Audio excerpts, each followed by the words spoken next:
Assalamualaikum Bang Nuim, apa kabar? Waalaikumsalam warahmatullahi ta'ala wabarakatuh. Masya Alhamdulillah, Allah, baik-baik. baik ya, Alhamdulillah. Weh, Bang Nuim ini luar biasa nih, kisah sandiwara dunia ramai kali ya ketika rudal-rudal hipersonik dilepaskan dari Rusia menanggapi cerita Amerika yang nampaknya memelihara perang di Ukraina ini dengan senjata yang luar biasa. Hang Heng Hong juga terjadi di Filipina. Kalau di sini ada polisi tembak polisi, di sana wakil presiden mau nembak presiden. Wallahu alam bisawab ini. Apa yang terjadi dunia ini makin panas saja Bang Nuim. Sementara Pak Prabowo kemarin tuh jalan-jalan ke 6 negara itu, luar biasa ini. Sementara di Jakarta ini ada macam tos-tosan antara Jokowi efek atau Anies efek terhadap gubernur di Jakarta. Luar biasa percaturan pilkada di sini, mungkin Bang Dwi mengamati dari sana juga luar biasa.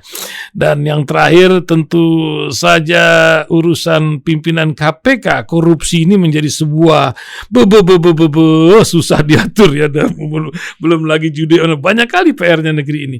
Silakan Bang Nuim, dan jangan lupa tentang Gaza Bang Nuim, perkembangan Netanyahu yang jadi buronan ini, Libanon dan Gaza yang masih tercabik-cabik. Tafadhol Bang Nuim, kita mulai dari mana? Tafadhol.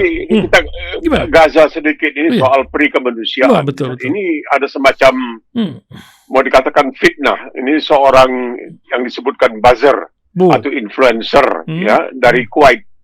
Dia mengatakan bahwa sekarang karena keadaan ekonomi begitu sulit di Gaza, sudah banyak perempuan di Gaza katanya yang mulai melakukan pelacuran katanya untuk mencari makan. Ini mendapat tentangan yang sangat luar biasa, baik di Kuwait sendiri maupun di tempat-tempat lain, ya, terutama di negara-negara Muslim di Timur Tengah. Apakah ini memang terjadi? Kalau ini memang terjadi karena tidak ada pilihan lain, maka banyak perempuan harus melakukan apa yang seharusnya tidak dilakukan oleh seorang manusia yang berakhlak, yang bermoral. Tapi ya ini keadaan. Jadi ada yang mengatakan, bagaimana ini? Apakah ini dibolehkan atau tidak? Karena kata mereka, kalau babi diharamkan tetapi dalam keadaan darurat boleh dimakan. Kalau alkohol diharamkan tapi dalam keadaan darurat boleh diminum. Bagaimana dengan keadaan perempuan-perempuan di Gaza kalau benar mereka melakukan apa yang dituduhkan oleh influencer dari Kuwait, bahwa mereka melakukan pelacuran atau melacurkan diri demi mencari makan, bukan saja untuk diri mereka tetapi juga barangkali untuk tanggungan mereka. Ini luar biasa kalau ini sampai terjadi. Memang ya, kita mau bikin apa? Kita mendoakan agar orang-orang di Gaza cepat terselamat dari gempuran yang dilakukan oleh Israel sekarang ini. Dan kita melihat keadaan sekarang di Ukraina ini kan macam senjata makan tuan bagi Amerika Serikat yang menghabiskan begitu banyak duit, begitu banyak harta benda mereka, begitu banyak uang yang mereka habiskan untuk mengirimkan persenjataan ke Ukraina, yang oleh sementara orang dikatakan dengan sengaja untuk memperlarut apa yang terjadi antara Rusia dengan Ukraina. Dengan demikian mereka mengatakan sekaligus secara tidak langsung ini juga akan melemahkan kemampuan Rusia untuk melakukan pertahanan dirinya, karena semakin banyak dia harus mengeluarkan persenjataan. Tiba-tiba muncul ucapan-ucapan yang disampaikan oleh Putin, dan banyak yang mengatakan mungkin Putin ini tidak ada konsekuensi. Dia artinya tidak begitu memikirkan apa konsekuensi dari sekiranya dia melakukan hal-hal yang na'udzubillah min zalik, ya, semoga tidak terjadi. Kalau dia mulai menggunakan senjata nuklir taktis, apa jadinya sekarang terhadap NATO? Terutama dalam keadaan di mana dalam waktu yang dekat, ya kira-kira lebih dari sebulan setengah, ini akan ada presiden baru yang tidak begitu bersahabat dengan NATO. Karena dia menganggap, Trump menganggap dahulu, dia anggap NATO itu katanya macam parasit, ya. Itu macam parasit, dia dihidup dari hanya Amerika yang katanya disuruh mengeluarkan begitu banyak duit. Jadi kita ini apa akan terjadi? Seakan-akan ini betul-betul sebagai satu senjata makan tuan. Kalau ini terjadi, memang ini akan menjadi suatu pelajaran, terutama bagi negara-negara yang selama ini yang selalu mengaku paling berakhlak, paling mempertahankan hak asasi manusia, tetapi tindak tanduknya, ucapan-ucapannya berlawanan dengan pengakuannya sebagai orang yang membela hak asasi manusia. Kita melihat apa yang terjadi sekarang ini. Misalnya, Mahkamah Pidana Internasional di Den Haag menyatakan bahwa Netanyahu dan Menteri Pertahanannya adalah penjahat perang. Ini rame-rame Amerika, mengatakan tidak bisa. Bahkan ada seorang anggota perwakilan Amerika, Parlemen Amerika, di Kongres Amerika yang mengatakan kita akan mengeluarkan undang-undang Netanyahu untuk menghajar itu hakim-hakim Imran Khan itu, terutama Qasem Khan. Ini kan luar biasa. Apa yang terjadi kita lihat, baru saja berapa puluh orang lagi yang tewas di Beirut dengan mengatakan, kita tahu bagaimana Mossad itu memberikan semacam ancaman terhadap orang-orang tertentu di Lebanon. Kalau macam-macam, awas katanya, bisa tewas begitu saja. Ya, mereka akan mampu untuk melakukan semua itu. Sedangkan kasus sebenarnya Yasir Arafat, Allah yarhamu, itu masih belum selesai karena banyak yang mengatakan dia sebenarnya diracun.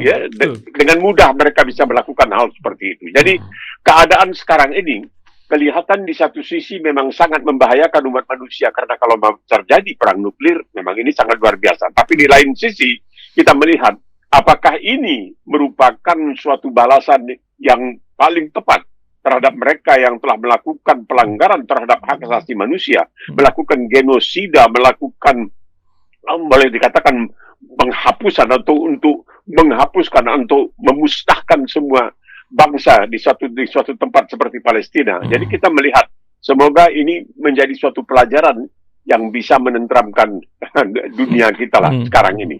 Ya kalau dikatakan tadi Bapak Presiden jalan-jalan, saya pikir agak salah ya. Karena dia tugas sebenarnya. Dia agak tugas. Jalan-jalan dengan tugas. Cuman beredar sekarang ini satu video yang mengatakan bahwa ketika berbicara di Brazil dalam pertemuan G20 katanya, seakan-akan Presiden mengakui bahwa di Indonesia ada 25% anak-anak yang kekurangan gizi. Apa benar atau tidak, wallahu alam. Saya sendiri tidak membaca pidato itu. Tapi kalau memang ini benar, jadi 10 tahun Jokowi itu ngapain? Apakah hanya untuk memudahkan PIK 2 ya? Pantai Indah Kapuk 2 untuk berdiri? Negara dalam negara ya. Iya, bukan itu saja, tetapi juga apa yang terjadi di IKN yang kita lihat bagaimana rakyatnya begitu mengeluh. Mereka mengatakan, ya itu air di dalam kehidupan ini ada dua yang maha penting untuk seorang manusia. Oksigen dan air. Orang bisa tahan seminggu tidak makan, tapi kalau tidak minum sungguh mungkin akan hancur badannya. Jadi kalau memang betul air yang selama ini menjadi hak oleh rakyat IKN, di sekitar IKN, tiba-tiba ditutup, dipasang tembok dan lain sebagainya. Jadi Pancasila kita kemana ini? Kemanusiaan yang adil dan beradab. Bukankah yang dikatakan dikatakan oleh Karen Armstrong, Al-Quranul Karim sesungguhnya mengamanahkan kepada umat Islam untuk membentuk sebuah masyarakat yang adil dan beradab, dalam mana setiap anggotanya diperlakukan dengan hormat. Kalau ini memang betul terjadi, di mana adil dan hormat? Di mana Pancasila katanya? Kenapa dilakukan hal yang seperti ini? Ya kita juga, orang sekarang mulai terkenang. Kemarin saya jumpa seseorang, dan dia bicara, wah Pak, kenapa? Lembong ini macam Jonan. Saya bilang, kenapa? Iya, Jonan juga akan diberhentikan karena tidak setuju dengan WUSH. Tidak setuju dengan kereta api cepat yang memang biayanya kalau dibandingkan dengan kereta api cepat lainnya yang dibangun oleh perusahaan Tiongkok yang sama, itu yang dari Jakarta ke dekat Bandung ya, tidak sampai ke Bandung ya. Dari Jakarta, dari Halim ke dekat Bandung itu jauh lebih mahal daripada harga pembangunan kereta api cepat lainnya. Jadi kita melihat ini bagaimana. Kemudian Lembong mengatakannya, yang saya lakukan itu atas perintah atasan saya, karena di dalam percaturan pemerintahan itu biasanya pimpinan harus bertanggung jawab. Jadi seperti dalam kemiliteran, tidak itu nanti yang itu tidak bisa semena-mena mengatakan, oh saya lepas tangan. Tidak bisa. Kalau mau kekuasaan, maka kamu harus juga mau pertanggungjawaban dalam kekuasaan itu. Iya, memang urusan Lembong ini tidak ada kejahatan yang sempurna. Ada lagi nih saksi yang nampaknya penuh rekayasa, terbongkar pula ini para profesor. Kok jadi begini katanya? Oh, luar biasa negeri kita ini, Bang Nurim. Nah, lanjut tentang keadaan apa nih Jokowi efek, Anies efek ini. Apa yang Bang Nurim lihat di Jakarta tambah seru lagi nih, Bang Nurim? Silakan, Bang Nurim. Ya, menarik sekali karena Jokowi ini kan pernah bikin lebih dari 60 janji, SMK diantaranya. Tapi kemudian ada yang menghitung lah, nggak satu juga nampaknya yang dipenuhi. Dan dia janji akan pulang ke Solo untuk istirahat, tahu-tahu muncul lagi. Nah, ini ada masalah. Ini rupanya mau tidak mau seperti yang dikatakan oleh Bahlil pada waktu itu tentang Raja Jawa, hati-hati. Ini nampaknya, rupanya dia punya dendam yang sangat luar biasa. Karena dalam pemilihan tahun 2017, ini Rasil yang pertama yang mengatakan bahwa dosa, dalam tanda kutip, dosa terbesar Anies Rashid Baswedan adalah mengalahkan Ahok. Ini dosa terbesar, dan ini sangat mempermalukan Jokowi yang telah mengerahkan segala jajaran dana dan daya untuk menghancur leburkan Anies. Tahu-tahu Anies menang dengan sangat meyakinkan, tanpa ada rekayasa, tanpa ada apa. Jadi ini rupanya betul-betul kalau menurut saya ini sangat mengganggu jiwanya, sangat mengganggu pikirannya. Jadi dia mau sekarang ini, kalau Anies bela A, saya bela B. Kalau Anies bela B, saya bela A, untuk bisa menunjukkan kepada rakyat di Indonesia, terutama para pemujanya, bahwa saya itu sebenarnya orang yang paling berkuasa. Jadi dia sekarang ini punya dukungan atau yang berbeda, ya, seperti yang terjadi di Jawa Tengah misalnya, tidak mendukung Andi Perkasa, dan juga di Jakarta tidak mendukung Pramono Anung dan lain sebagainya. Ini barangkali bagian dari upayanya untuk melakukan pembalasan dendam yang selama ini barangkali sangat mengganggu pikirannya. Betul-betul, kita mengatakan, setelah kita mengatakan itu, baru kita dengar orang yang pernah menjadi wakil presiden Jokowi, yaitu JK.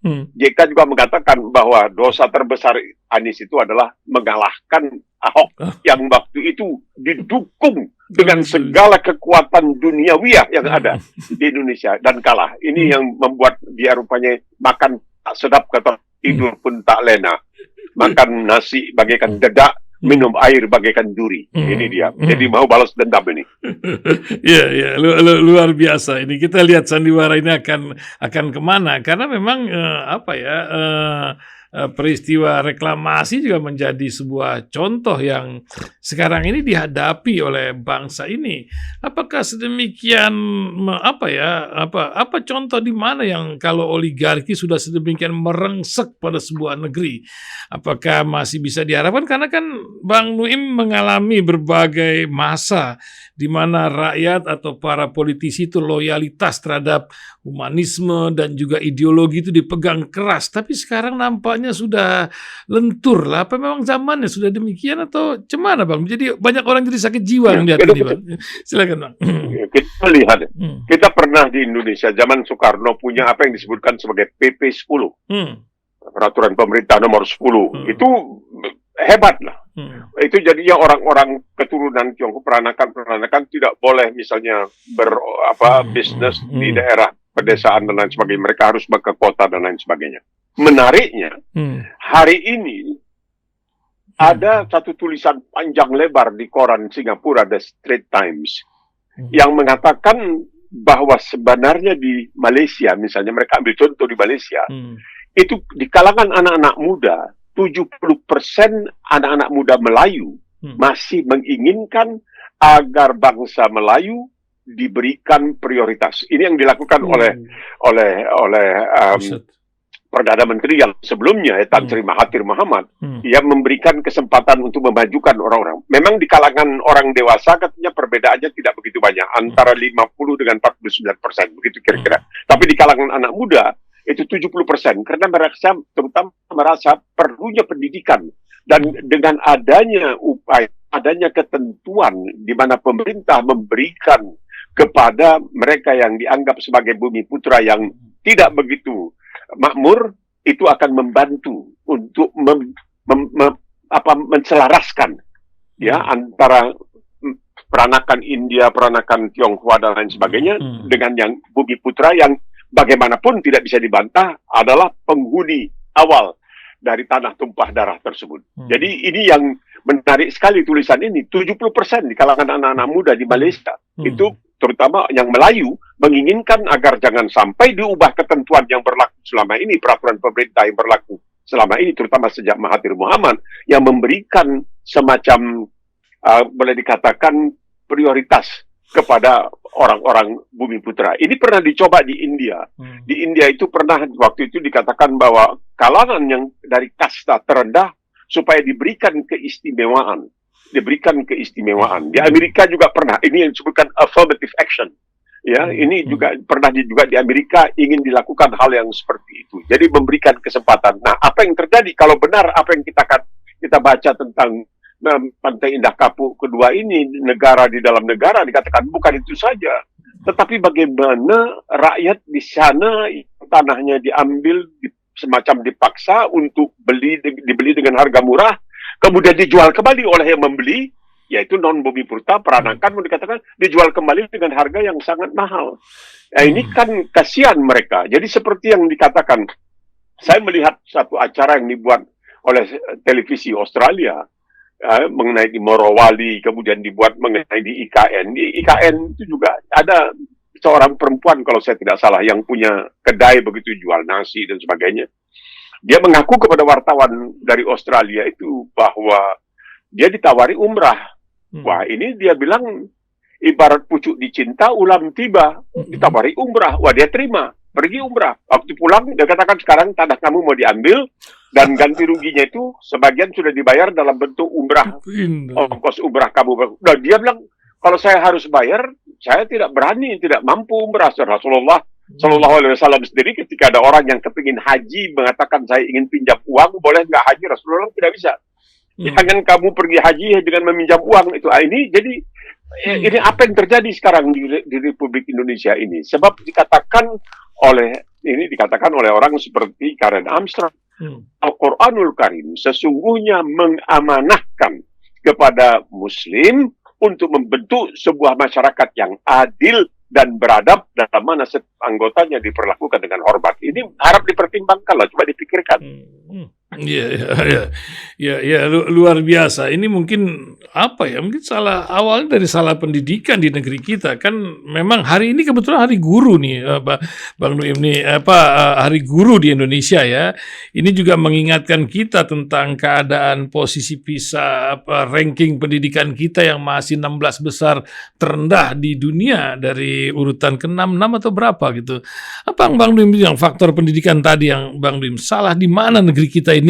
Sudah 30 lebih menteri yang ada dalam 79 tahun. Jadi 2,5 tahun ganti menteri kalau pukul rata lah begitu. Cuman Bang? Iya. Ini masalahnya pendidikan. Pendidikan itu kan bergantung kepada gurunya. Kalau gurunya tidak dibayar dengan gaji upah yang wajar, dia bagaimana?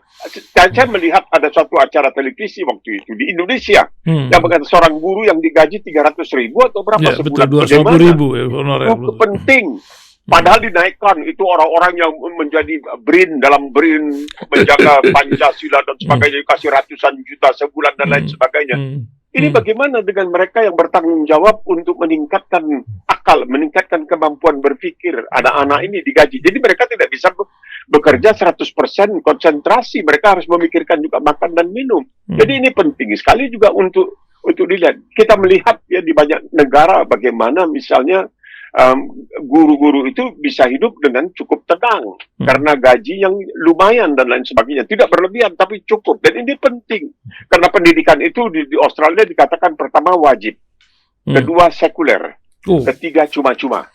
Ini tiga dia, wajib, sekuler dan cuma-cuma. Ini menariknya begini, wajib, sekuler, cuma-cuma. Nah, ada sekolah-sekolah menengah atas di Australia ini yang sekolah berani menerima murid dari luar negeri, terutama dari Asia, ya, dari Singapura, Malaysia. Mereka bayar. Ketahuan, ini ditegur, tidak bisa kamu memungut bayaran dia, tapi mereka orang asing, bukan jadi persoalan. Pendidikan di Australia itu adalah wajib, sekuler, dan cuma-cuma. Ini penting untuk dipertimbangkan. Kalau di Inggris itu malahan diberi makan dari sejak dulu. Saya ingat waktu saya bekerja di BBC, itu anak-anak sekolah dikasih makan, sebagainya. Jadi kalau gaji gurunya tidak seberapa, jangan lupa berdirinya Syarikat Islam, berdirinya Muhammadiyah dan lain sebagainya, itu juga antara lain untuk meningkatkan pendidikan orang-orang di Indonesia. Kalau tidak berpendidikan, kalau IQ kita, ya, intelligent quotient kita, kemampuan berpikir kita itu masih 78% dibandingkan dengan banyak negara lain, celaka kita tentu. Karena kita tidak lagi bisa, kita mudah dikasih nasi sebungkus, dikasih bantu sedikit, jadi bukan memilih orang yang benar, orang yang mampu untuk memberikan. Jadi menariknya, kalau sini menariknya Bung Ihsan, kalau yang di Malaysia, jadi ada seorang petani misalnya, jadi wawancarai. Memang katanya penghasilannya dari pertanian tidak seberapa itu, tapi dia mendapatkan bantuan dari pemerintah. Nah ini satu lagi ya, dan dari zakat, dari zakat. Jadi rupanya di Malaysia itu orang-orang miskin itu betul-betul diberikan zakat. Jadi yang namanya uang yang ada pada Departemen Agama itu, uang jemaah haji itu tidak dipakai untuk sembarangan, tetapi dipakai untuk mensejahterakan terutama umat Islam, karena itu dari umat Islam. Karena zakat itu dimaksudkan untuk memberdayakan. Ketika pertama kali diterapkan di Madinah misalnya, itu artinya si A diberikan bantuan supaya dia bisa nanti memberdayakan si B, yang bisa memberdayakan si C dan lain sebagainya melalui zakat itu. Jadi bukan zakat itu dipakai untuk hal-hal yang wallahu alam pertanggungjawabannya bagaimana. Kan ada dana umat yang disebutkan dana umat itu, entah bagaimana pertanggungjawabannya kita tahu, belum mendengar tentang hal itu. Jadi kita melihat Joko di Malaysia itu rupanya mereka orang-orang yang tidak mampu, yang muslim itu uang zakat itu disalurkan ke mereka, tidak banyak tapi ya. Jadi soal guru ini penting sekali, honorer dan sebagainya. Bagaimana mereka bisa hidup? Mereka juga manusia. Kalau ini tidak hidup, ya kita akan terus-terusan tergenang, kita terjebak di dalam ketidaktahuan. Ya, luar biasa ini negeri kita. Jalan-jalan Bang Nuim belum kasih komentar tentang apa ini Sara Duterte dan Ferdinand Marcos Junior, nampaknya di tengah menghadapi Cina dan Amerika yang sudah menyiapkan roket baru buat di Filipina. Di internal pun ini juga bisa jadi pelajaran pada sebuah negara yang sedang hang-heng-hong antara dua pimpinannya. Gimana Bang Nuim? Ya, ini masalah Filipina. Ini kan waktu Bongbong akan dipilih, ketika mereka sedang melakukan kampanye, itu rakyat Filipina sudah tidak percaya lagi kepada media. Media resmi tidak dipercaya. Segalanya itu melalui media sosial dan lain sebagainya. Nah, kita tahu Duterte, apa yang dia lakukan dalam katanya rangka usaha untuk membasmi narkoba dan lain sebagainya. Berapa banyak yang tewas dan lain sebagainya. Tapi nah ini sekarang putrinya akan menjadi wakil presiden. Menariknya adalah dia hanya memberikan ancaman bahwa dia tahu bahwa ada kemungkinan dia akan dihabisi, karena di Filipina itu banyak sekali terutama wartawan yang tewas itu, yang dibunuh, wartawan radio dan lain sebagainya, sehingga ya dulu orang sering-sering mengatakan, wah ini kalau kita di Filipina ini katanya menyiar melalui radio begini, wah bisa bahaya dan lain sebagainya. Dan dia hanya memberikan peringatan, kalau saya sampai terjadi sesuatu pada diri saya, jangan salah, kamu juga sudah ada orang yang bersedia. Jadi di Filipina itu memang sudah ada semacam satu sistem yang seperti itu, karena waktu itulah Duterte mengatakan perang terhadap narkoba, malahan itu disalahgunakan kabarnya, karena mereka menggunakan kesempatan itu untuk balas dendam dan lain sebagainya, dan seperti yang pernah terjadi di kita sendiri juga pernah terjadi waktu itu di zaman Orde Baru. Banyak orang-orang tiba-tiba dapat dalam tangan terikat, masuk dalam kantong plastik dan lain sebagainya, yang kemudian oleh almarhum Soeharto dikatakan, wah itu macam malaikat datang untuk menyelamatkan. Memang ketika itu terjadi, banyak orang waktu itu, saya masih bekerja di Radio Australia, orang-orang yang menulis, karena wah kami sekarang aman, anak saya bisa pakai anting-anting, saya tidak takut dijamret dan lain sebagainya, karena hukumannya begitu keras dan lain sebagainya. Nah ini di Filipina adalah suatu negara yang memang ya kita tahu seperti dikatakan tadi, mereka tidak lagi percaya kepada media yang resmi, media yang mapan, tapi mereka lebih percaya kepada media sosial. Jadi kita melihat begini sudah terjadi. warga negaranya. Kalau kita pergi misalnya ke Manila, itu kita melihat orang tinggal di perkuburan, masih hidup, tinggal di taman pemakaman. Bagaimana? Jadi keadaan memang agak kacau. Tidak mudah memang. Ya bagaimanapun ya kita tahu apa yang terjadi di Filipina pada waktu itu. Itu sesuatu yang sangat memalukan sebenarnya keluarga Bongbong. Tapi kita lihat bagaimana dengan kelihayan cara mereka untuk melakukan kampanye dan lain sebagainya, dia bisa terpilih kembali. Dan ibunya yang terkenal dengan 3.000 pasang sepatu itu juga menjadi orang yang sangat disegani dan lain sebagainya. Jadi kita tidak begitu mengherankan kalau ada seorang perempuan yang sekarang ini notabene adalah wakil presiden di Filipina yang memberikan ancaman. Kalau terjadi sesuatu dengan diri saya, itu berarti kamu yang melakukan dan kamu akan ada balas dendam, akan ada karmanya istilah orang zaman sekarang ini. Jadi keadaan sekarang ini Filipina memang sedang sulit ya. Dia dengan Tiongkok misalnya punya masalah yang belum juga bisa teratasi. Dan negerinya sendiri dahulu pernah ada di situ pangkalan Amerika, tapi sekarang sudah tidak ada lagi. Dan lain sebagainya. Jadi Filipina tidaklah dalam keadaan baik-baik saja, sementara umat Islamnya di Mindanao dan lain sebagainya itu tetap hidup dalam keadaan resah dan tidak 100% boleh dikatakan dalam keadaan ayam ya, dalam keadaan tentram. Masya Allah. Bang Nuim, ini sesi terakhir sebelum masalah belajar dari seorang Nuim Hayat. Saya mau sorot terakhir tentang Libanon, Netanyahu dan juga pluralitas di kalangan Libanon sendiri, di mana pasukan PBB masih ada di sana. Apa yang terjadi menginjak-injak terhadap pasal-pasal daripada kesepakatan PBB? Apakah sedemikian terganggu atau memang akhir daripada kisah Israel hari-hari ini atau bagaimana, Bang? Silakan, Bang. Ya, menarik sekali karena kalau kita baca koran Israel Haaretz itu sangat sekarang sudah pemerintah Israel mengatakan tidak boleh lagi pemerintah memasang iklan di koran Haaretz karena Haaretz itu dalam tanda kutip menyatakan, menyiarkan, memberitakan yang sebenarnya apa yang terjadi. Jadi keadaan sekarang ini melakukan serangan-serangan membabi buta terhadap Libanon sehingga kabarnya Uni Eropa menawarkan sampai 200 juta euro kepada Libanon untuk mengorganisir kembali tentaranya. Karena yang terlibat sekarang ini bukan tentara Libanon, tetapi yang terlibat ini adalah Hezbollah. Dan Israel bisa menggunakan dalih ya.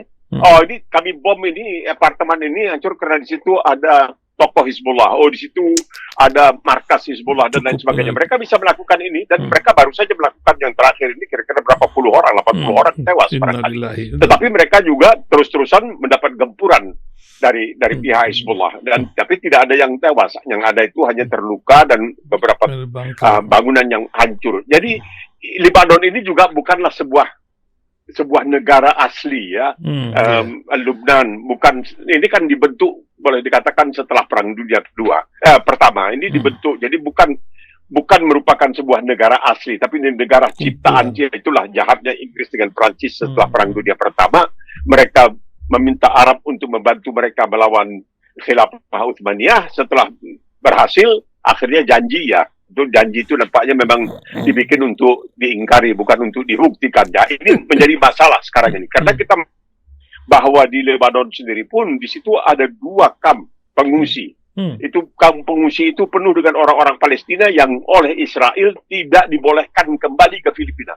Apapun yang terjadi, mereka tidak mau terima pengungsi Palestina yang melarikan diri karena kekejaman Israel pada waktu itu tidak diperbolehkan untuk kembali ke Israel. Dan sekarang ini koran Haaretz terus-terusan menghajar Netanyahu dan Menteri Pertahanannya, dan mereka sekarang ini betul-betul nampaknya melakukan apa yang pada hemat mereka sudah merupakan sesuatu yang biasa, yang normal. Mereka melakukan kekejaman yang maha luar biasa di Gaza, tapi tidak bisa apa-apa kan?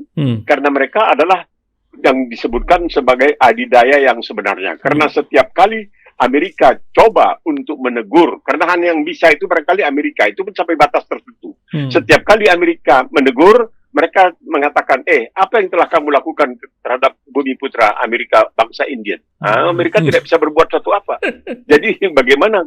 Kamu tidak bisa menuding, kata orang itu, kamu tidak bisa mengharamkan pada orang lain apa yang kau halalkan pada diri kamu. Itu tidak bisa. Kamu tidak bisa secara jujur. Jadi dalam hal ini memang Israel sudah merasa apapun yang kita lakukan sekarang ini tidak akan menjadi persoalan. Karena sekarang ini ada terbunuhnya seorang pendeta Israel di Uni Emirat Arab. Mereka mencak-mencak. Satu orang. Mereka mencak-mencak. Terbunuhnya belasan ribu anak-anak, terbunuhnya belasan ribu perempuan di Gaza. Sekarang ini di Lebanon tidak menjadi persoalan apapun. Karena ini sudah menjadi suatu normalisasi. Sudah dinormalisasi. Karena berlangsung sudah lebih dari 1 tahun, ini sudah menjadi normal sekarang ini. Jadi mereka bisa terus-terusan melakukan ini, dan mereka akan terus dipasoki, mendapatkan pasokan senjata dari Amerika. Padahal kalau kita lihat di Amerika Serikat sendiri, jauh sebelum ini, ketika saya terakhir berada di Amerika, saya juga melihat anak-anak muda duduk di kaki lima, mengatakan, tolonglah saya tidak punya pekerjaan, dan lain sebagainya. Kalau kita pergi ke Los Angeles, di mana terdapat di situ Hollywood, kita melihat orang tinggal di kaki lima seperti yang pernah saya lihat dalam tahun 60-an ketika saya melakukan ya semacam pertualangan ke India ya di Kolkata. Dulu Kalkutta, sekarang Kolkata namanya. Orang tinggal di pinggir di kaki lima, beranak pinak dan sebagainya. Bagaimana saya lihat di Bombay, di pinggir laut itu orang-orang tidur di kaki lima. Ini terjadi di Amerika, tapi mereka lebih utama mengirimkan persenjataan yang harganya miliaran dolar kepada Israel. Jadi ini bagi Israel suatu normalisasi. Nggak ada apa-apa. Dia bisa lakukan apa yang dia mau. Kalian mau itu ibaratnya anjing menggonggong, kafilah berlalu. Tidak ada bisa berbuat apa. Coba apa yang terjadi di Amsterdam ketika ada pertandingan sepak bola Bakami dengan sebuah klub Belanda. Mereka yang memulai, para supporter tim Israel yang mulai menarik orang. Dia lihat kalau di rumah itu ada bendera Palestina ditarik, supir taksi yang dianggap orang Arab dipukuli dan lain sebagainya. Ketika dilakukan balasan, mereka bilang, kami kan hanya membela diri. Itu dia. Jadi ketika dibalas, kok kami dibalas seperti ini. Jadi diibaratkan itu seperti ada orang yang zalim di depan rumahnya, dia tanam manusia kecuali kepalanya. Kepalanya kelihatan begitu, bisa menggeleng ke kiri dan ke kanan. Tiap pagi dia bangun didampingi oleh ajudan-ajudannya, dia tendangin tuh kepala orang-orang yang dikubur hidup-hidup dengan kepalanya dulu. Ketika ada satu korban mencoba untuk menggigit kakinya, bilang, kau lihat tuh, dia mau serang saya, dia mau serang. Itu dia. Ini yang terjadi sekarang ini, persis ini yang terjadi sekarang ini. Ya, luar biasa. Bang Nuim, di tengah zaman yang macam begini, sebagai orang yang sudah cukup senior ya menjalani hidup ini, apa nasihat Bang Nuim ini hidup di masa-masa mendatang buat para anak muda dan itu orang-orang yang menjelang usia senja pulang pendengar kita ini? Silakan Bang Nuim Hayat, penutup kisah kita pagi ini. Ya, paling bahaya itu adalah perasaan optimis. Makanya di dalam Islam itu yang bunuh diri itu sebagai dosa tidak berampun. Karena itu merupakan puncak dari pesimisme. Orang yang pesimis itu tidak boleh tidak boleh. Biar bagaimana keadaan, kita harus tetap mempunyai keyakinan yang teguh bahwa semua ini tidak akan berlalu tanpa adanya hukum tentang keadilan. Karena Islam itu adalah sebuah agama, satu-satunya agama yang mengedepankan keadilan. Sedemikian rupa sekiranya ada penafsiran dari ayat misalnya yang mengatakan, kalau kamu menghilangkan satu nyawa tanpa pembenaran, maka seakan-akan kamu menghilangkan nyawa seluruh umat manusia. Bayangkan, satu nyawa dan tidak disebutkan nyawa siapa. Apakah dia orang ini, agama ini, yang tidak ada. Man qatala nafs bi ghairi nafs. Barang siapa menghilangkan satu nyawa, tidak boleh ada pesimisme. Ini menunjukkan akan datang waktunya, insya Allah, semoga dalam waktu dekat. Dalam waktu dekat akan ada waktunya ketika umat manusia harus berhadapan dengan takdir yang sudah ditetapkan. Karena Allah mengatakan kepada kamu, wahai umat Yahudi, diberikan dua peringatan, dua janji. Kamu nanti melanggar kedua ini, kamu akan berhadapan dengan kekuasaan kodrat iradat ilahi, insyaAllah. InsyaAllah, Masya Allah. Terima kasih Bang Nuim Hayat pagi ini, luar biasa, dan semoga selalu sehat dan kita akan bertemu Senin mendatang. Amin ya Rabbal Alamin. Assalamualaikum warahmatullahi wabarakatuh. Assalamualaikum.